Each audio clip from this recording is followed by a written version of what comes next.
আসলে জুলাই ঘোষণাপত্রের সনদের একটা সোশ্যাল মিডিয়ায় আমরা দেখেছি যে সনদের খসড়া বা ঘুরছে, কিন্তু সেটা কিন্তু ফাইনাল না এখনো।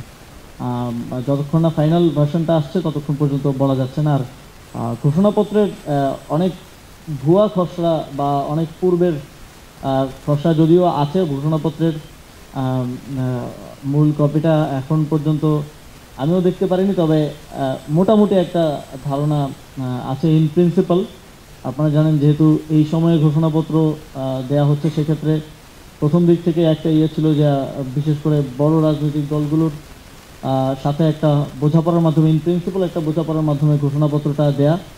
এবং ঘোষণাপত্রের বিষয়ে এতটুকুই আমি আপনাদেরকে নিশ্চিত করতে পারি যে এই ঘোষণাপত্র জুলাই গণ অভ্যুত্থানের জনগণের যে আকাঙ্ক্ষা ছিল, জনগণের যে উইল ছিল এবং যেই ঐতিহাসিক প্রেক্ষাপটে এই জুলাই গণ অভ্যুত্থান সংগঠিত করতে হয়েছে, সেই ঐতিহাসিক প্রেক্ষাপটকে জাস্টিফাই করে।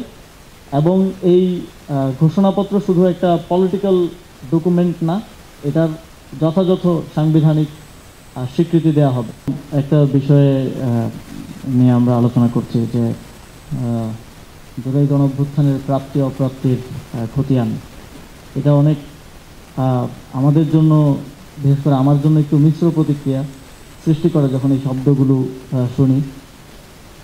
একদিকে প্রাপ্তি যেমন আছে, আরেকদিকে অপ্রাপ্তি আছে, এবং সব কিছু মিলিয়ে এটা একটা মিশ্র প্রতিক্রিয়া সৃষ্টি করে। প্রাপ্তিটা তো দৃশ্যমান আমাদের সামনে, জুলাই গণ অভ্যুত্থানের পূর্বের বাংলাদেশ আর পরের বাংলাদেশকে যদি খালি চোখে দেখে যে কেউ, সেই প্রাপ্তির হিসেবটা বুঝতে পারবে। আমরা এমন একটা দেশে ছিলাম যেখানে আমাদের ঢাকা বিশ্ববিদ্যালয়ের মতো জায়গায় কেউ যদি টাকনুর উপরে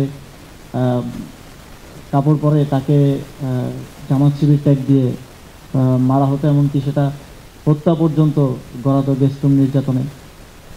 কেউ ফেসবুকে পোস্ট করা তো দূরের কথা, কমেন্ট কিংবা কোনো জায়গায় যদি কারো পছন্দসই রিয়েক্ট না করতো তাকেও ডিজিটাল নিরাপত্তা আইনে জেলে নিয়ে যাওয়া হতো।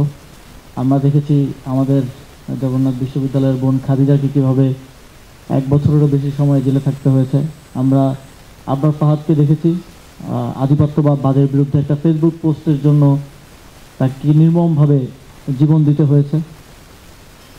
সেই বাংলাদেশ থেকে আজকের বাংলাদেশ, এই যেই বাক স্বাধীনতা থেকে শুরু করে যেই নাগরিক অধিকার পাওয়ার যেই একটা সোশ্যাল কন্ট্রাক্ট এই গণঅভ্যুত্থান তৈরি করে দিয়েছে, সেটা বিশেষভাবে বলার কোনো প্রয়োজন নেই।